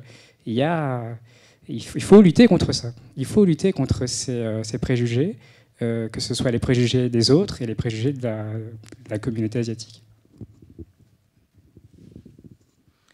Oui, là, on tourne autour des mots sur lesquels il faudrait revenir et pour les définir plus précisément quand tu associes ton parcours avec une intégration réussie. Donc il faut s'interroger sur ce qu'est une intégration réussie, mais je pense qu'on n'aura pas le temps ici. Sur l'usage des origines dans la production de ce que tu appelles des lobbies. Moi, je répète, quand à plusieurs reprises il est dit qu'il n'y a pas assez d'Asiatiques dans les médias, je demande à voir. Je voudrais qu'il y ait des études sérieuses qui soient faites là-dessus, sur la sous-représentation des Asiatiques dans la production, dans l'industrie des médias. Je ne parle pas seulement du présentateur à la télévision, parce que je ne suis pas sûre de ça. Et donc, cette représentation montre bien que quand même, et c'est intéressant, et je pense que c'est des pistes de travail. Et moi, en tout cas, à travers mon travail sur la communauté vietnamienne, c'est un de mes axes majeurs de réflexion, c'est comment les migrants, nous, les descendants de migrants, investissons le champ des représentations. C'est-à-dire qu'en fait, on a très tendance à penser que l'immigré n'est juste qu'un dominé qui subit finalement le regard du dominant. Mais en fait, c'est beaucoup plus complexe que ça et nous participons, nous, en tant que migrants, pleinement à la construction de notre représentation. C'est-à-dire qu'on se donne à voir. Et donc, cela par plusieurs biais. Donc, je ne vais pas le développer ici, mais je pense que ça, c'est très, très important. C'est-à-dire que les migrants ne sont pas des victimes. Ils sont des gens placés dans une situation de migration et qui luttent avec leurs moyens. Et je pense que vos témoignages sont très, très intéressants parce que vous avez l'élite qui est là, qu'on le veuille ou non, et qui veille finalement à véhiculer une certaine conception, une certaine représentation de la société. Et donc, tous ces éléments-là devront être vraiment affinés parce que, pour parler de la communauté vietnamienne et de la difficulté à faire un travail de synthèse sur l'histoire des Vietnamiens en France, c'est que entre le tirailleur venu en 14-18, le travailleur réquisitionné en 39-45, les boat people dont il faut distinguer les plusieurs moments entre l'élite première qui est partie composée de pharmaciens, de médecins, et la dernière vague de boat people qui sont plus effectivement issus des milieux commerçants du sud du Vietnam, dont beaucoup sont d'origine chinoise. Est-ce qu'ils se reconnaissent plus comme chinois ou indo-chinois ou vietnamiens? Où est-ce qu'ils sont là-dedans? C'est extrêmement complexe, et pour arriver jusqu'à maintenant où il y a un retour de l'émigration étudiante, parce qu'il y a des étudiants maintenant qui partent à nouveau. Et tout dernièrement, on parle d'immigrants de Calais, mais il faut savoir que pas très loin de Calais, à Angres, 100 km en dessous de Calais, vous avez des camps de Vietnamiens qui veulent eux aussi passer et traverser la Manche pour rejoindre l'Angleterre. Donc, qu'y a-t-il finalement en commun entre ces différentes histoires d'immigration qui ont pour un point commun un espace d'origine, mais qui, au fond, socialement, renvoient à des réalités très différentes. Et donc, ça m'interpelle toujours quand j'entends dire on voudrait que les élites, enfin les Asiatiques, puissent représenter à la télévision, dans les médias, dans les conseils d'administration des industries du CAC 40. Quel asiatique? Voilà. Je vous laisse la parole. Alors.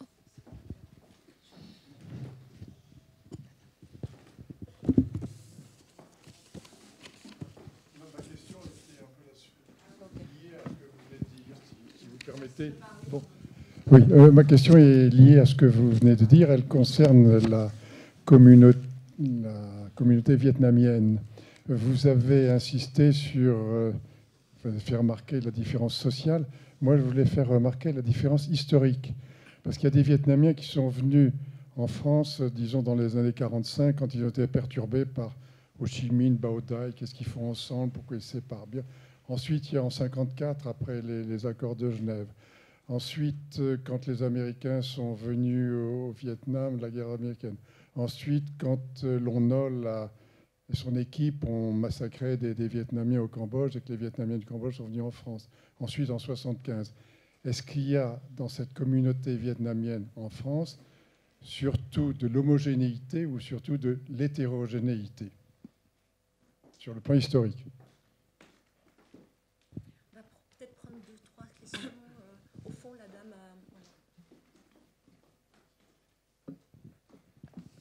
Alors moi j'ai une question qui s'adresse un peu aux représentants de la communauté chinoise. Je suis désolée.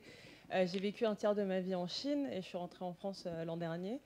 Et je voulais savoir si dans vos réflexions, vous intégrez aussi le point de vue à la fois de la communauté ouïghour en Chine et de la communauté des étrangers en Chine. Parce qu'en Chine, on n'est pas d'origine asiatique, on est étranger, c'est tout. Et quel que soit le niveau de chinois qu'on parle, quel que soit son niveau d'intégration.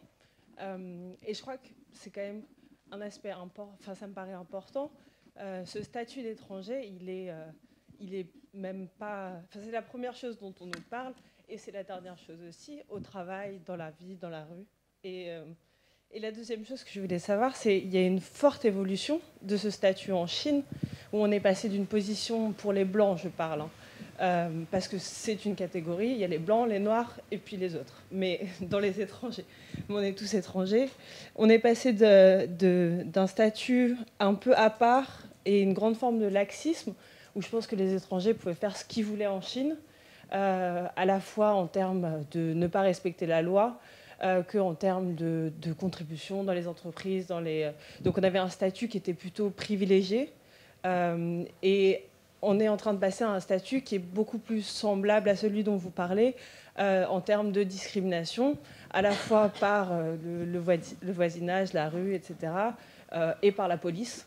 Et donc voilà, ça m'intéressait de savoir si dans vos réflexions, vous réfléchissez aussi à ça, à intégrer la position des étrangers ou des minorités visibles en Chine pour avancer.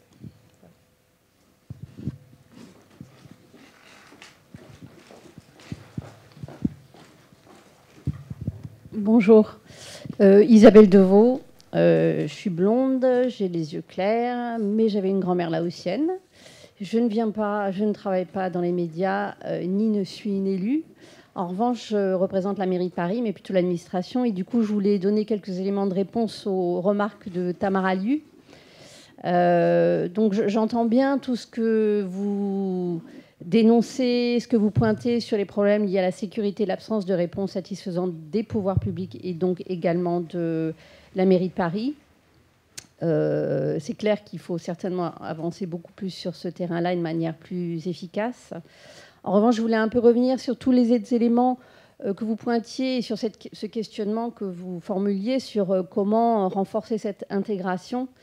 Et là, pour le coup, défendre un petit peu quand même le bilan de la mairie de Paris. Vous évoquiez la notion de primo-arrivance. Il y a des définitions sociologiques, mais il y a également des définitions de l'État qui renvoient les primo-arrivants à des personnes qui sont là que depuis 5 ans, en situation régulière, et pour lesquelles l'État réserve ses moyens d'action au service donc, de leur intégration.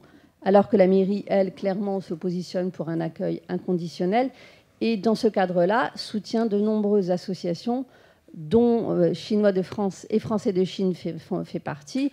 Mais on peut citer également Pierre Dussert dans le 3e arrondissement, qui fait un travail remarquable depuis de très longues années. Il y a la SLC dans le 10e. Voilà, il y a beaucoup d'associations que la mairie soutient, même s'il faudrait certainement faire encore un peu plus pour renforcer cette intégration. Voilà.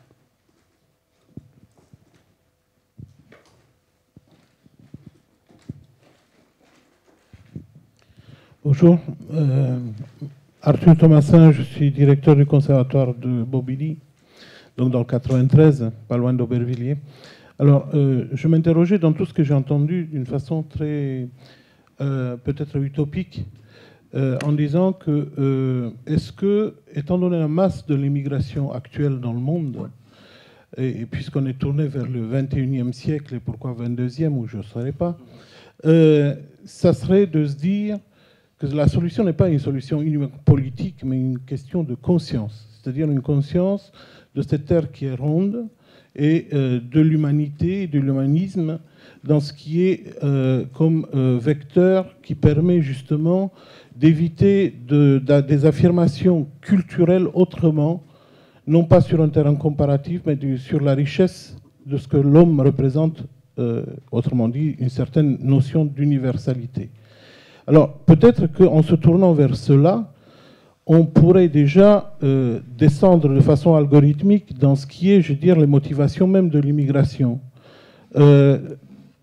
Motivation dans laquelle la personne se retrouve dans 2 situations sociales. Elle peut être dans une équivalence avec le pays d'où il vient. Il peut être supérieur à ce qu'il était dans le pays d'origine. Il peut être quasiment inférieur, c'est le cas des prostituées, qui se retrouvent donc justement à Paris dans une situation très difficile. Et donc des interrogations qui en découlent quelque part de ce manque de conscience de ce que ce monde peut devenir, non pas de façon politique, c'est-à-dire dans la défense des nations et dans la défense de ce qui est, je veux dire, des territoires, et j'en reviendrai juste à cet aspect-là aussi, parce que pour moi, il y a une dichotomie entre l'État, la conception de l'État et la conception des territoires, de la territoriale, Paris étant un petit peu particulier. Mais je veux dire, en ce qui concerne les territoires, comme par exemple Bobigny, les communes, pour être plus précis, et qui gèrent d'une façon complètement, je veux dire, autonome presque, en respectant la loi, évidemment, qui est celle de l'État, mais qui sont livrées souvent à elles-mêmes pour pouvoir prendre des décisions qui sont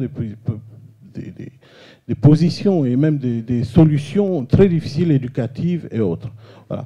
Donc, en partant de cette conscience, ma question est là-dessus, c'est-à-dire est-ce qu'on peut avoir cette conscience-là dans laquelle être moteur, justement, afin de réduire au maximum des revendications d'identité et d'arriver à un entendement qui serait un entendement commun, tout à fait humain, si j'ose dire, en simplifiant. Pour répondre juste à la question de madame qui exposait justement ce qui s'est passé à Aubervilliers, puisque mon conservatoire a été impliqué aussi des élèves de chez moi par rapport à ça, sachez madame qu'à Bobigny, la police, il y a 3 personnes qui gèrent tous les mises en examen, et ils ont 2 voitures seulement pour s'occuper de tout le territoire, qui est très problématique. Donc voilà, et qu'il y a quelques années, pas longtemps, 2 ans, 3 ans, des avocats à la cour de Bobigny apportaient leur propre imprimante parfois, sinon leur propre, je veux dire, papier et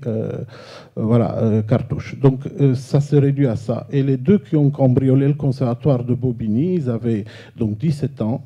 Et je veux dire, ils étaient déjà condamnés 32 fois et 34 fois. Voilà. Donc il ne s'agit pas seulement de la communauté chinoise. Malheureusement, c'est une réalité de terrain. Voilà. Merci.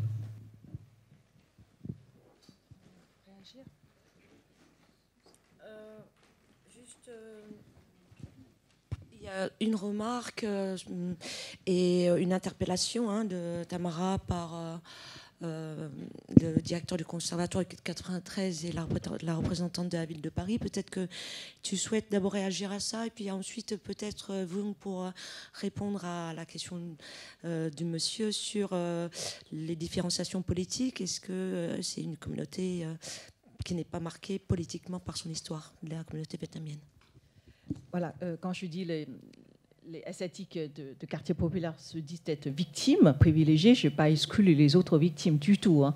Le dernier chiffre qui est annoncé par la force, le demande de médias à 2016, la police, préfecture Paris a annoncé, surtout seulement en 93, 6 premières années 2017, il y a 500-600 cas d'agression, donc un cinquième, ce sont des Asiatiques.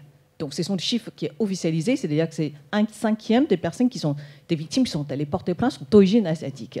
On ne peut pas savoir nationalité chinoise, elle a dit ça ou... En fait, ce sont les nationalités asiatiques. Donc, comme il est interdit de faire des statistiques ethniques, mais il est tout à fait autorisé de compter le nombre de nationalités. Voilà. Donc, c'est 1/5, le chiffre approximatif. Donc, on peut dire, je sais très bien, dans notre milieu, il y a plein de victimes qui disent, je ne vais même pas t'aller commissariat parce que je ne vais pas perdre 4 heures dans la journée. Donc, je sais, les chiffres n'est pas du tout fiable du tout. Ceci dit, je ne peux pas dire que nous sommes la seule victime. Effectivement, les plein d'autres. Au Bobigny, il y a 150 nationalités au Aubervilliers, dans le quartier 93, plus de centaines de nationalités, tout confondues, cohabitées dans le quartier 93. Donc, effectivement, nous ne sommes pas la seule. C'est un phénomène qui est répandu partout dans le quartier. Voilà, c'est ce que je veux dire. Pour répondre à la question d'Isabelle, parce qu'on se connaît, effectivement, bien sûr que c'est ce que je veux dire par là, c'est qu'il y a un fossé entre la demande et l'offre. Même l'offre est là, c'est-à-dire que même le pouvoir public veut bien s'intégrer, faire des efforts en matière de la santé, d'accès aux droits. Il y en a plein de dispositifs qui existent, sauf les migrants, je parle des migrants, le premier arrivant, même au bout de 30 ans arrivés en France, qui sont pas du tout au courant, qui ne sont pas informés de leurs droits. Le travail que je fais en tant qu'acteur, même avec Rui, on le sait, dans ces axes-là, entre la population et les pouvoirs publics, nous, on s'est positionnés comme médiateurs. C'est-à-dire on est là, essayer d'informer les deux côtés. Au bout d'un moment, on devient l'interlocuteur privilégié de la préfecture, parce qu'on est sollicité par les préfectures, et en même temps que la population, qui nous demande des mines, des informations, des choses qu'on est incapable de répondre. D'ailleurs, on n'est pas professionnel d'une façon. Et puis, des domaines, ça peut être dans l'éducation, comment accès à l'école, faire quelle grande école est mieux que l'autre grande école. D'ailleurs, j'en ai pas fait, donc je ne peux pas le répondre. Et comment faire les demandes de droit, accès à CAF, ou les enfants. Les questions, ça peut être innombrablement calculé, recensé. Donc, il y a un fossé entre ces deux mondes. C'est-à-dire que nous, on œuvrait, en plus, quand je parlais de la population, je vais essayer de distinguer ceux qui sont arrivés à l'ascenseur au plus haut de la société. Donc, ce sont des élites qui ont plus accès à l'éducation. Et on a beaucoup qui sont au bas fond de la société, donc qui restent dans leur clandestinité. Les ouvriers, les salariés très exploités parfois par les leurs. Je parle de cette population-là qui ont une difficulté de s'intégrer à la société. Donc, je parle pour moi, c'est-à-dire je me donne cette tâche à travailler avec ces populations en collaboration avec les pouvoirs publics, qu'ils soient la région, la mairie, même l'État. Pour répondre à la dernière question, je me permets de répondre à votre question. Est-ce qu'on inclut les autres minorités? Alors, pour les Français vécus en étranger, je suis désolée, on n'est pas inclus. Je parle de nous. En revanche, les minorités, oui, dans notre association, on accueille plus de trentaine de Tibétains tous les samedis à apprendre le français chez nous, en sachant qu'il y a plus de 400-500 Tibétains qui sont logés à Sainte-Honorine, conférence Sainte-Honorine. Donc, il y en a pas mal qui essayent de sortir de leur confinement, d'ailleurs, dans ce lieu, parce qu'il est accueilli par une ancienne péniche qui est prête à détruite. Il y a des associations à Pierre Blanche qui l'accueillent là-bas. Tous les samedis, on essaie de faire venir, sortir de leur quartier, essayer de venir à Paris, socialiser avec d'autres populations. Donc, certaines minorités a été pris dans la considération dans notre travail. En revanche, Ouïghour, je ne vais pas tomber dessus. Parce que je dis ça, c'est parce qu'on n'arrive pas à identifier. Et encore faut-il qu'il vienne vers nous voir. On ne peut pas aller à chercher qui est qui. Sans doute pour répondre à la question de monsieur sur la diversité sociale, politique de la communauté vietnamienne en France. Disons que je ne maîtrise pas assez bien l'histoire pour vous dire la population avant 54, avant Dien Bien Phu, entre Dien Bien Phu et la chute de Saigon en 75, ou après 75. Je peux juste vous dire que dans les associations franco-vietnamiennes, c'est assez hétérogène. Il y a des associations qui ne veulent pas entendre parler de l'ambassadeur du Vietnam en France, parce que c'est des gens du Sud. Moi, mes parents, ils sont du Sud. Ils viennent du Sud. Mais donc, eux, ils ont toujours voté à droite. Moi, quand j'aurais dit je suis parti au Parti Socialiste pour les valeurs à l'époque, ils me disent mais n'importe quoi. Mais en gros, pour caricaturer les gens qui sont partis, qui ont fui le communisme après 75, eux votent plutôt à droite. Et jusqu'à présent, il y avait des associations des gens du sud du Vietnam qui étaient contre le gouvernement vietnamien. Donc, ils ne veulent même pas en entendre parler de l'ambassadeur du Vietnam en France. Et moi, dans ma génération, et il y a d'autres associations qui sont plutôt proches de l'ambassade du Vietnam en France. Et moi, ma génération, qui est née en France, c'est plutôt, on dit, on est d'origine vietnamienne. Et c'est plus ma bataille sud ou nord. Je suis d'origine vietnamienne, c'est tout. Je veux dire, je peux aussi bien parler avec des gens, des associations du sud vietnamien, puisque mes parents, je suis d'origine de là-bas, mais je peux aussi bien parler avec l'ambassadeur du Vietnam en France. Il n'y a pas de souci. Je vais peut-être compléter ce que tu dis par quelques éléments. Je crois qu'aujourd'hui, c'est une grande première de faire déjà s'asseoir autour de la table des gens, des témoins d'origine de la communauté chinoise, au sens large, et d'origine vietnamienne.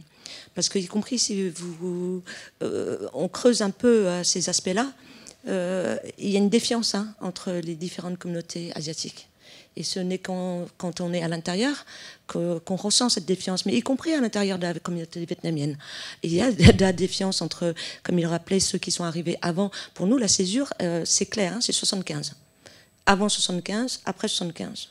Donc moi, je suis arrivée en 73, donc je ne vote pas tout à fait à droite. Donc voilà, mais c'est une réalité.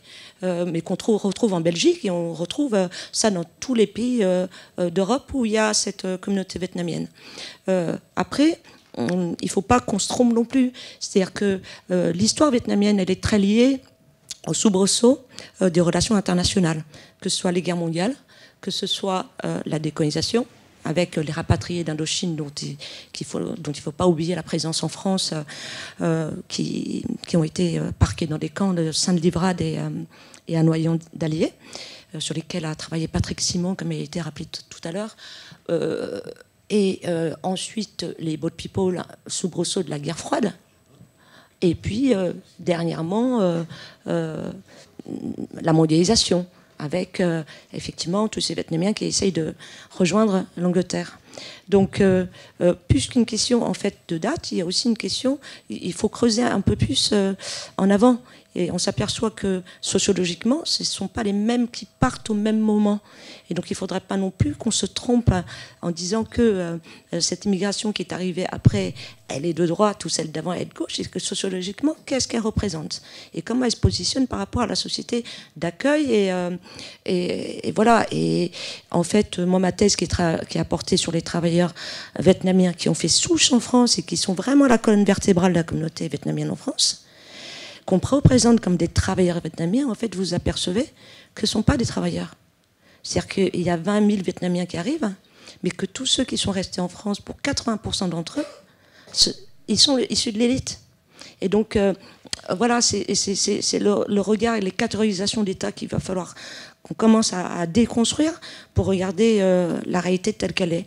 Alors, j'en profite pour dire que là, on est en 2019, et que la communauté vietnamienne, une partie de la communauté vietnamienne, l'Union, enfin l'association historique des Vietnamiens en France, c'est l'UGVF, Union Générale des Vietnamiens de France, s'apprête ce week-end à fêter les 100 ans de la présence vietnamienne en France. Et ils ont choisi cette date de 2019 par hasard, c'est-à-dire qu'on fête le centenaire de l'arrivée de Ho Chi Minh en France. Voilà. Et donc là, ça se passe là. Et y compris, il y a une recrudescence, une mobilisation des Vietnamiens autour, effectivement, des associations pour... certains voudraient créer une association des représentants asiatiques de France sur le même mode du CRAN, c'est-à-dire que pour ce qui s'est passé pour les populations noires de France, certains travaillent aujourd'hui pour qu'il y ait la même chose. Et donc, on est dans une espèce de retour, on va dire, du communautaire. Et moi, ce qui m'intéresse, c'est qu'est-ce que ça dit, ça, de la France d'aujourd'hui, en 2019. Voilà. Tu voulais rajouter oui. Oui. Je voulais rebondir à Madame, mais je profite d'avoir le micro pour tout de suite rebondir sur ces tentatives de créer des associations communautaires, notamment asiatiques. Je crois que Nicolas Sarkozy a beaucoup impulsé en ce sens, c'est-à-dire qu'il a vraiment encouragé certaines personnes, certains de ses proches, à former des groupes communautaires ou des groupes de pression communautaire. Je pense notamment à Patrick Karam, qui a été très proche de Sarkozy, qui a été mandaté, entre guillemets, pour former des communautés libanaises et aussi asiatiques. Et je sais que au temps de Nicolas Sarkozy, il y avait il avait un ami qui s'appelle Michel Lu, sur qui il s'appuyait pour essayer de structurer la communauté ou les communautés chinoises ou asiatiques. Mais j'ai l'impression que ça n'a jamais marché parce que les rivalités de leadership ont toujours primé. Ce qui arrive, c'est plus une diversité d'associations voilà. Bon, ça c'est la première chose. La deuxième chose, je voudrais dire, je remarque en fait deux différences majeures maintenant avec les deux présidents qui ont succédé à Nicolas Sarkozy. C'est que François Hollande, ayant constaté que Nicolas Sarkozy a créé cette tradition de fêter le Nouvel An chinois puis le Nouvel An lunaire à l'Élysée, avait hésité à supprimer cette pratique. Mais certains de ses conseillers l'ont convaincu de la garder. En revanche, cette année, Emmanuel Macron, peut-être à cause ou grâce aux Gilets jaunes, mais en tout cas, Emmanuel Macron n'a pas réitéré cette tradition, alors qu'il l'avait déjà fait l'année dernière. Mais le dernier Nouvel An lunaire n'a pas été célébré à l'Élysée. Et moi, personnellement, je trouve que c'est pas trop mauvais, parce que à partir du moment où on célèbre le Nouvel An pour une communauté, est-ce qu'il ne faudrait pas le célébrer pour toutes les communautés? Par contre, c'est toujours à la ville de Paris, c'est toujours fait. Ça. Oui, à la ville de Paris, c'est encore fait. Bon, après, chacun son choix. Mais je pense que Emmanuel Macron a fait un choix plutôt courageux. Il est financé par Paris Store. Pardon? À Ville de Paris, la fête, c'est financé par Paris Store. C'est une auto-initiative de la communauté asiatique. Juste prêter les salles. Hein. N'était pas une organisée par la mairie de Paris dans ce sens-là. Ok. Mais sinon, j'aimerais bien rebondir sur ce que vous dites, madame. C'est très intéressant. Et c'est un petit peu un autre sujet d'association sur lequel on réfléchit. Cette hiérarchie en fait, des races que les gens incorporent inconsciemment inconsciemment. C'est-à-dire que les uns et les autres ont un complexe de supériorité ou un complexe d'infériorité. Et que ce complexe de supériorité ou d'infériorité, parfois, varie en fonction des tensions internationales ou de la force du pays auquel on est identifié dans le monde. Il me semble qu'il fut un temps où les Chinois avaient ce complexe d'infériorité, et je précise plutôt les Chinois Han, et que ce complexe d'infériorité a une tendance peut-être à changer et parfois devenir un complexe de supériorité. C'est pas totalement vrai, c'est pas totalement généralisé, mais ça peut... Il y a une tendance. Et peut-être que, Dilnour, ce que les Ouïghours vivent, c'est lié à ça. Je pense que les Chinois ne savent pas aujourd'hui s'ils sont dans ce modèle universaliste qui était très important pour les Chinois classiques, parce qu'il y a très très longtemps, je parle sous le contrôle des spécialistes ici, mais pour être chinois, il faut simplement parler chinois. Il y avait beaucoup d'étudiants des pays autour de la Chine qui désiraient devenir chinois et venir vivre en Chine. Alors qu'aujourd'hui, j'ai l'impression que dans les sphères populaires, ce qui prime, ou ce que les gens perçoivent, c'est plus le droit du sang, quelque chose qui ressemble au droit du sang, c'est-à-dire qu'on est chinois uniquement si on est né d'ancêtres chinois, de parents chinois. Et les Chinois n'ont pas encore bien réfléchi à quelle place, quelle intégration proposer à ces nouveaux, je qualifierais ces nouveaux immigrants. Des immigrants qui désirent venir aussi travailler en Chine pour gagner leur vie et faire leur vie, peut-être fonder leur famille. Tu parlais de complexité, et je crois que vraiment la Chine est dans un moment très complexe où les Chinois ne savent pas quelle place accorder et où est-ce qu'ils se trouvent dans cette hiérarchie. Je parlais d'un autre projet associatif parce que je suis en train de travailler sur un projet qui s'appelle Yellow is Beautiful. Ce projet Yellow is Beautiful interroge le complexe d'infériorité, ou parfois le complexe de supériorité pour certains, d'être dans une peau d'asiatique. Vous savez, vous le constatez peut-être, mais quand vous marchez dans la rue, vous voyez beaucoup de couples mixtes. Beaucoup de couples mixtes dont le monsieur est peut-être blanc et madame est asiatique ou chinoise. On ne peut pas faire de statistiques ethniques en France. Mais aux États-Unis, j'ai regardé, il y a 3 fois plus de couples mixtes, hommes blancs, femmes asiatiques, que l'inverse. Et alors, on s'interroge sur ce phénomène. On est en train de créer un projet de photo avec un photographe qui s'appelle David Dao. Mais ce phénomène, il est très intéressant et j'ai l'impression qu'il est insuffisamment exploré. Il n'y a pas suffisamment de personnes qui s'interrogent sur cette question, mais où se place-t-on dans cette hiérarchie des races et comment fait-on pour la briser? Voilà. C'est pas une réponse, mais c'est plus... je trouve que votre question est très très intéressante. Je vais faire mes remarques par rapport à votre question et aussi à votre réponse. Effectivement, votre question, elle a 2 volumes. Donc, ceux qui sont en Chine, ceux qui sont ici. Donc, d'une part, en fait, la politique de la Chine à l'intérieur de ces minorités ou alors de ces nouvelles minorités qui sont arrivées, ou encore, enfin, les activités des associations franco-chinoises ici qui luttent contre les discriminations qui sont effectivement réelles.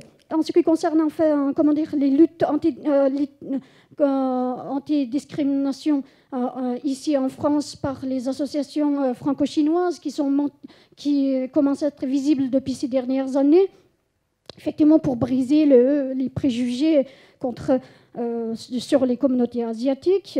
En réalité, pour les Ouïghours en France, eux aussi, en fait, une partie, pas tous, rencontrent ces problèmes-là.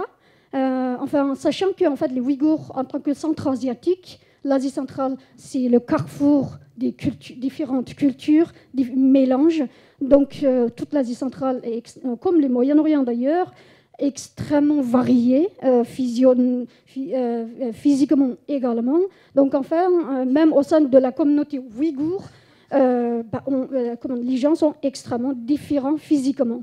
On peut voir enfin une personne qui est totalement indistinguable enfin, d'un, entre guillemets, blanc, ou encore, comme moi, très marqué asiatique, par exemple. Moi, par exemple, en tant que en fait, marqué asiatique, donc en fait, je rencontre les mêmes problématiques. J'ai déjà reçu des discriminations xénophobiques également. Donc, je comprends très bien. Je vais faire rapide, bien sûr. Il y a beaucoup de luttes qui sont invisibles. Hein. Il n'y a pas que la lutte, ta lutte, et on déplore tous. Et voilà, enfin, en tout cas, je suis solidaire de ta lutte. Alors rapidement, donc il y avait la question de Madame, et je crois qu'on n'a pas répondu à la question de Monsieur. Alors, vous parliez tout à l'heure donc de la discrimination dont vous faisiez face en Chine, et comment en fait on peut nous, alors je sais pas avec nos petites mains, comment lutter contre ça. Moi là, rapidement, en fait, alors déjà historiquement, moi j'étais à Hong Kong il y a à peine 2 semaines et j'ai visité le musée de l'histoire de Hong Kong. Et en fait, c'est bien d'avoir le point de vue hongkongais, pas chinois on va dire, justement de la guerre, des guerres de l'opium. J'ai découvert ça, enfin j'en avais entendu parler, mais là j'ai vraiment vu le point de vue hongkongais. Et il y a ce sentiment d'humiliation en fait des Chinois d'avoir été envahis par les Occidentaux. Et je pense qu'il y a cette revanche inconsciente, consciente, je ne sais pas, qu'on va dire le gouvernement, certains Chinois ont. Après, je me dis, comment on fait pour lutter contre ces discriminations quand en fait on est étranger, pas forcément en Chine, mais dans d'autres pays asiatiques. C'est très flagrant au Japon, en fait, être gaijin, en fait, être étranger au Japon, c'est vous n'avez vraiment pas accès à certains services, certaines communautés. Vous êtes dénigré parce que vous avez juste la peau blanche. Vous êtes pris en photo juste parce que vous êtes de couleur noire. Enfin, voilà, il y a des choses comme ça qui existent. Alors, comment on fait pour lutter contre ça ? Il y a un truc qui marche très bien, alors je ne dis pas que j'ai les réponses à tout, hein, je constate. Il y a le soft power. Le soft power, typiquement, les Français ont un soft power incroyable. Voilà, on est des romantiques, la gastronomie, tout ça. Mais faut pas sous-estimer ce soft power. Ce fait que, voilà, dans l'inconscient, quand vous dites « je suis français », eh ben, vous avez toute une liste de caractéristiques qui vous sont attribuées automatiquement. Et bah, du coup, le soft power participe, selon moi, bien sûr, c'est mon opinion, à ça. Vous avez aussi le principe finalement d'avoir d'appartenir à plusieurs communautés. Moi, j'ai vécu aux États-Unis, dans la ville de San Jose. San Jose, c'est une ville, un territoire qui s'étend sur des kilomètres et des kilomètres. Et en fait, vous avez vraiment des communautés qui sont réparties géographiquement. Vous avez une communauté de Vietnamiens qui sont dans une zone précise de la ville. Ils sont à la fois américains, mais vous avez un quartier où vraiment il n'y a que des gens d'origine vietnamienne qui sont là et qui... Et du coup, c'est en fait cette dualité entre des gens américains, mais qui se disent qui font partie d'une communauté vietnamienne américaine. Donc, et en faisant ça, et bah, du coup, les gens qui se côtoient là-bas, en fait, il n'y a plus de discrimination parce que vous faites partie d'une communauté, la communauté de San Jose, la communauté qui appartient à ce quartier de San Jose, et en même temps, vous travaillez peut-être à San Francisco. Et après, le dernier, comment on fait pour lutter contre ces discriminations ? Et bah, ça va être bizarre de quelqu'un de la France insoumise, mais c'est le capitalisme. J'étais dans la Silicon Valley, et en fait, vous avez des gens qui viennent de partout. Vous avez des gens qui viennent déjà d'origines différentes au sein même, géographiquement, de la zone. Donc vous avez des Japonais qui étaient venus avant des camps de Californie, voilà, mais aussi des Japonais qui viennent du Japon, qui sont dans la ville de San Mateo et qui sont là et qui se côtoient tous les jours dans les locaux de Adobe, à Palo Alto, enfin à San Jose, chez Apple. Voilà, ils se côtoient tous, des gens de diverses origines asiatiques, mais même aussi mexicaines. Pardon, excusez-moi. Enfin voilà, toutes les origines. Et en fait, c'est le capitalisme qui a fait rapprocher ces gens, le fait d'avoir des startups qui n'ont pas encore de business model, mais qui ont besoin de gens pour potentiellement se vendre à des aventures capitalistes. La France voilà. Célèbre la globalisation. Non, je constate. Voilà. Voilà, je constate. Allô Jean-Luc. Voilà, oui, appelez-le parce que là, il est un peu mal, mais... Ah, en plus, c'est enregistré. Ouais, ce sera dans l'historique. Mais voilà, c'est ce que je constate. Voilà, c'est ce que je constate. Et voilà. Après, il y a peut-être d'autres solutions. Hein. Je n'ai pas la science infuse non plus, mais c'est ce que je constate moi par ma propre expérience. Voilà.